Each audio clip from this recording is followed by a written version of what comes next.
Моргнуть не успели, а уже октябрь. Так скоро и год закончится. И по войне мы уже плавно перетекаем в типично осенне-зимнюю кампанию со всеми этими ударами по энергосистемам. Но обо всем по порядку. Всем привет, с вами Руслан Левиев. Поговорим о событиях за период с 29 сентября по 5 октября. Поскольку начался новый месяц, многие бросились подводить итоги сентября. И знаете, итоги во многом зависят от того, как вы считаете. Одни и те же факты, одни и те же видеозаписи можно трактовать совершенно разным образом.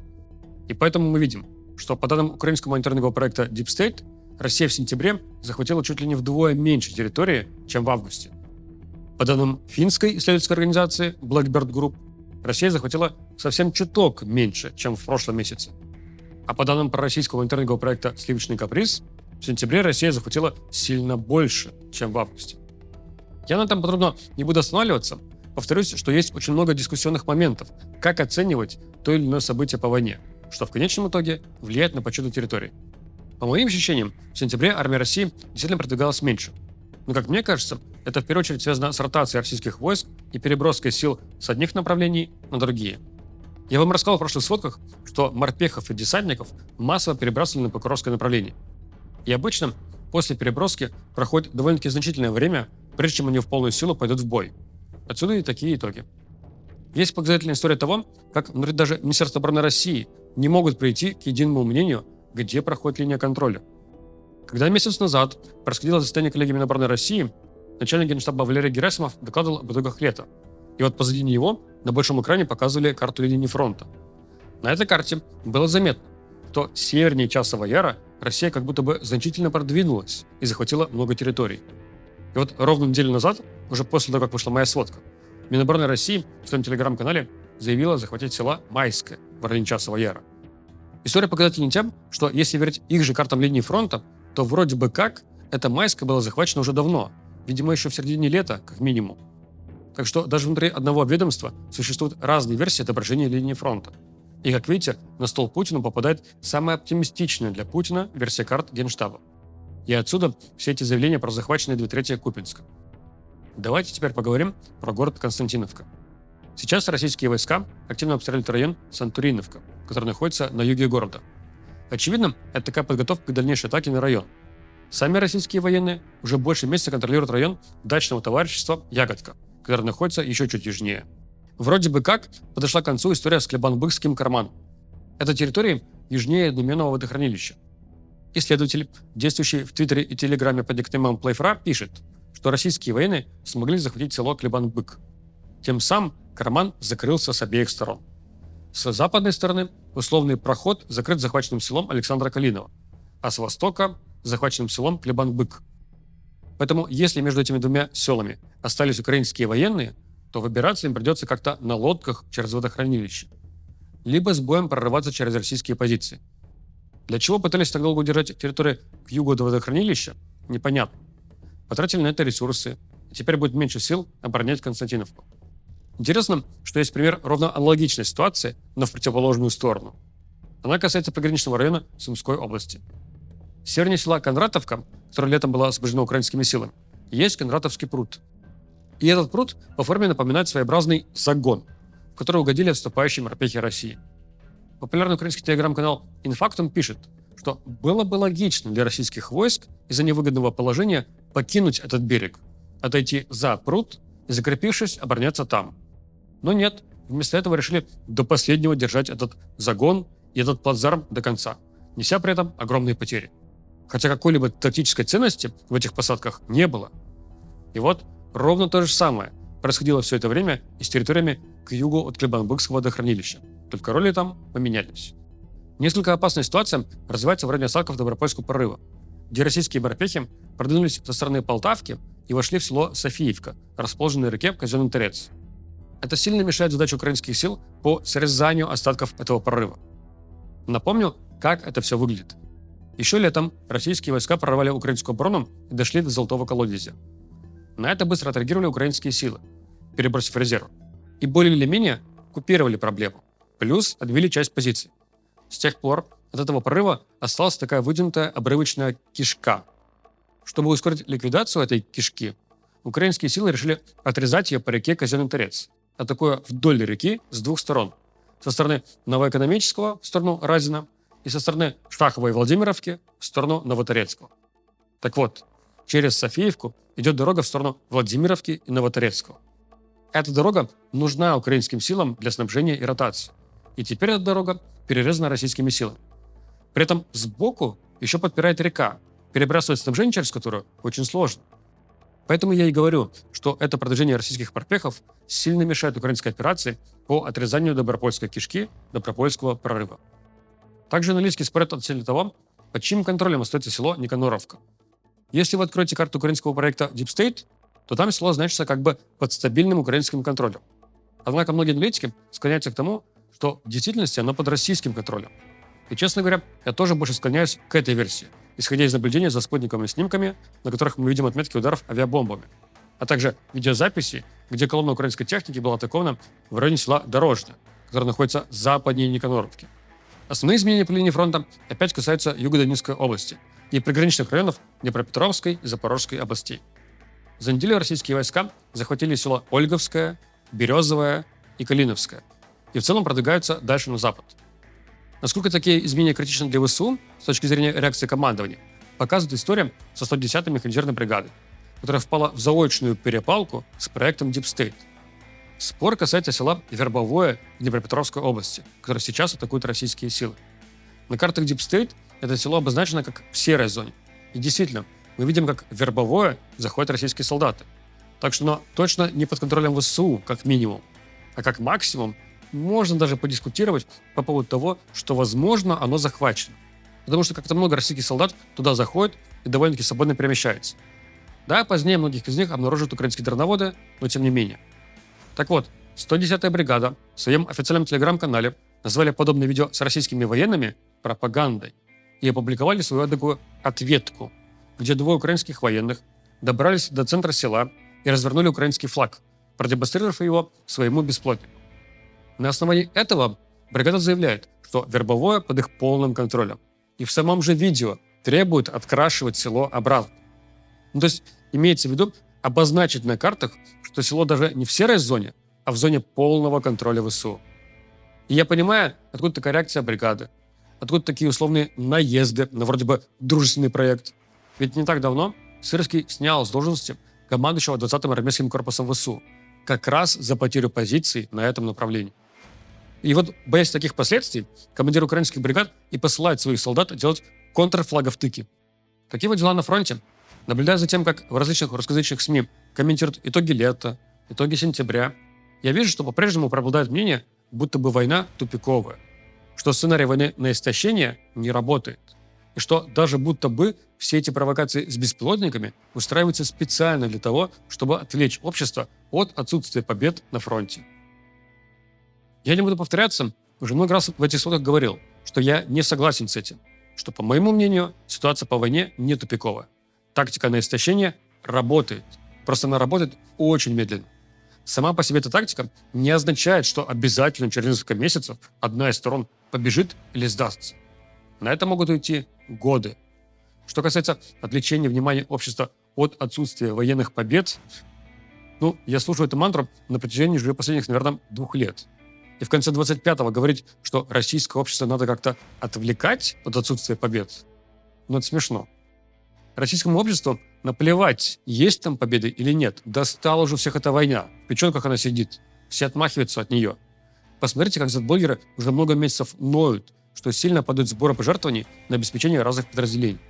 Людям не интересна война. Не интересно, есть ли там на ней какие-то победы или нету.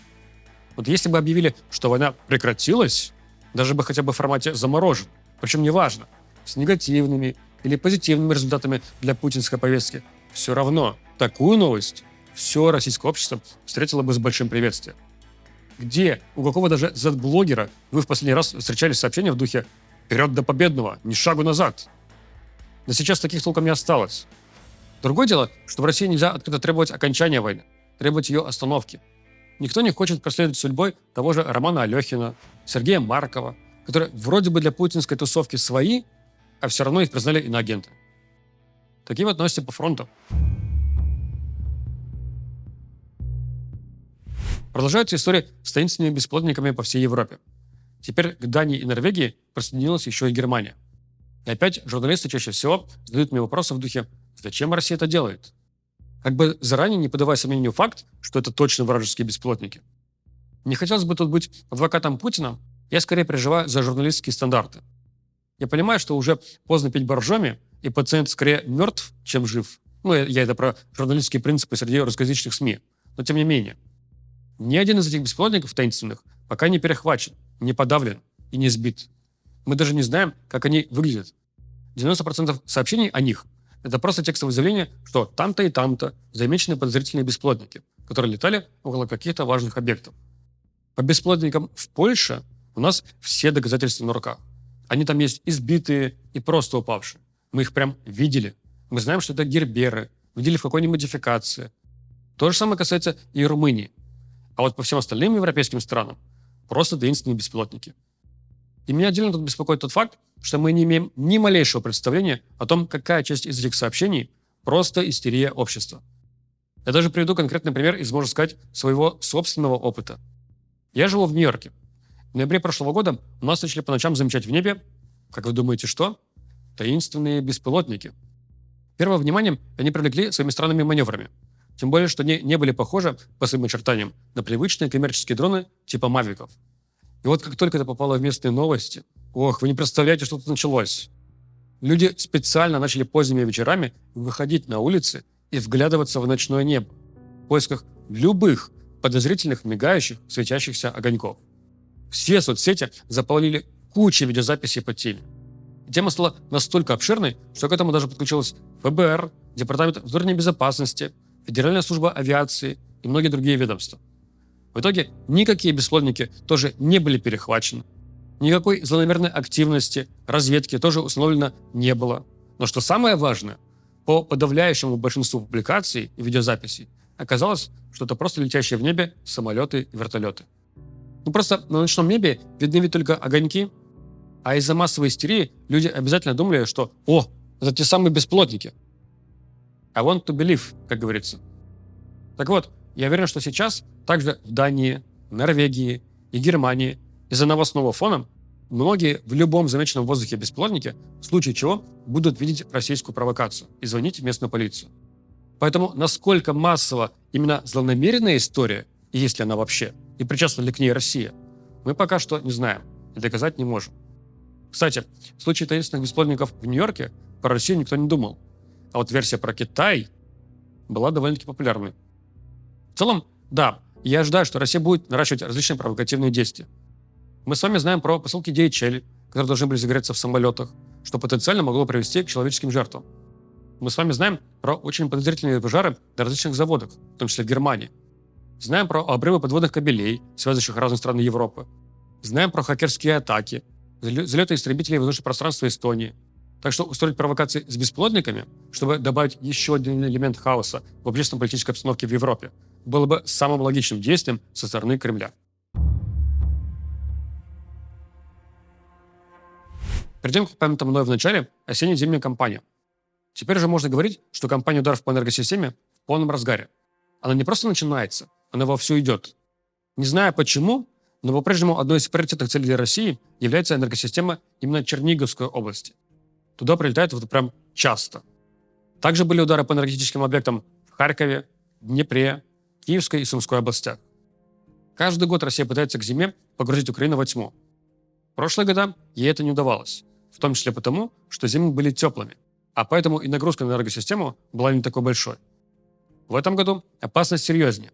Россия сильно нарастила свое производство беспилотников и ракет. Средств поражения стало сильно больше банально в количественном выражении. Financial Times также пишет, что российские инженеры модифицировали ракеты «Искандер» и «Кинжал», из-за чего сильно упал процент их перехвата. Но я думаю, тут скорее причина в дефиците комплексов Patriot зенитных ракет, умеющих перехватывать баллистические ракеты. У комплекса Patriot есть разные модификации ракет с разными характеристиками. И вот те, которые подходят для перехвата таких сложных целей, как ракеты «Искандер», называются зенитными ракетами ПАК-3. Вот конкретно их Америка давно не поставляла и не продавала Украине. Плюс, в целом комплексов Patriot у Украины не так много. И если «Искандер» летит по маршруту, который не защищен Патриотами, то, конечно, процент перехвата там будет 0. Одновременно и Украина стала бить по российской энергетике. Особенно это прочувствовали в Белгородской области. Причем по подстанциям там ударили с помощью реактивных снарядов GMLRS от комплекса «Хаймерс». Последний год мы на войне их видим очень редко. Судя по всему, их откладывали для особо приоритетных целей. И теперь такими целями стали объекты энергетики. И вот когда произошли первые заметные удары по энергетике Белгородской области неделю назад, я смотрел на фотографии последствий, видел большие воронки и размышлял тогда. А может, это и есть те самые «Фламинго»? Но нет, оказалось, что это были снаряды «Хаймерса». По «Фламинго» по-прежнему тишина после первого и единственного применения. Наверняка у многих из вас возникнет вопрос. О, кстати, а чего там с томагавками? А с томагавками ВОЗ и ныне там.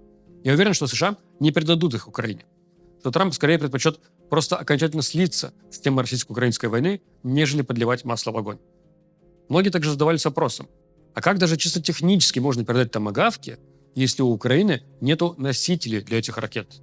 Но ведь томагавк – это корабельная ракета. С чего же Украина их будет запускать?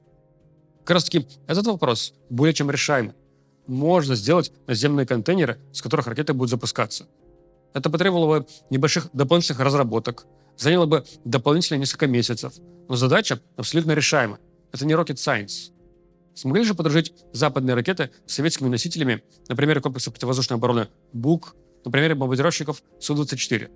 Значит, и наземную пусковую установку для томагавков можно сделать. Другой вопрос, что нет политической воли на их передачу. Думаю, что чем ближе к холодам, тем сильнее будут нарастать удары по энергетической инфраструктуре. В обе стороны. И по Украине, и по России. Тем более, что Зеленский прямо на брифинге сказал, что если вы угрожаете блокаутом Киеву, то готовьтесь к блокауту в Москве. Есть ли такая возможность? Ответ на этот вопрос такой же, как и на вопрос, есть ли те самые ракеты «Фламинго» в том объеме производства, в котором заявляет производитель. Если заявленное количество ракет «Фламинго» есть, то чисто теоретически нанести заметный урон энергосистеме Московской области и самой Москвы, пожалуй, есть. Говорят, что вроде бы как с такими ударами по России будет помогать Америка своими разведданными. Но там как было сказано? Об этом написало издание Wall Street Journal со ссылкой на источники, которые сказали, что Трамп дал разрешение передавать Украине дополнительные разведданные, необходимые для нанесения ударов по энергетической инфраструктуре России. Другой вопрос, что под этим описанием могут иметься в виду не удары по электроподстанциям, а, например, удары по нефтеперерабатывающим заводам. Плюс непонятно, что за разведданные такие. Координаты всех этих целей можно найти в открытом доступе. Так что это могут быть разве что разведданные относительно того, насколько хорошо защищен от воздушных атак тот или иной объект. Так что живем мы в темных временах, и, возможно, более темные времена нас ждут впереди. Желаю всем вам, чтобы эта участь вас миновала, чтобы ваша жизнь двигалась только к светлым временам, и чтобы однажды мы все начали двигаться к светлому будущему. Ну а я буду продолжать следить за теми темными делишками и пересказывать вам все самое важное в своих сводках. Так что до встречи через неделю. Пока.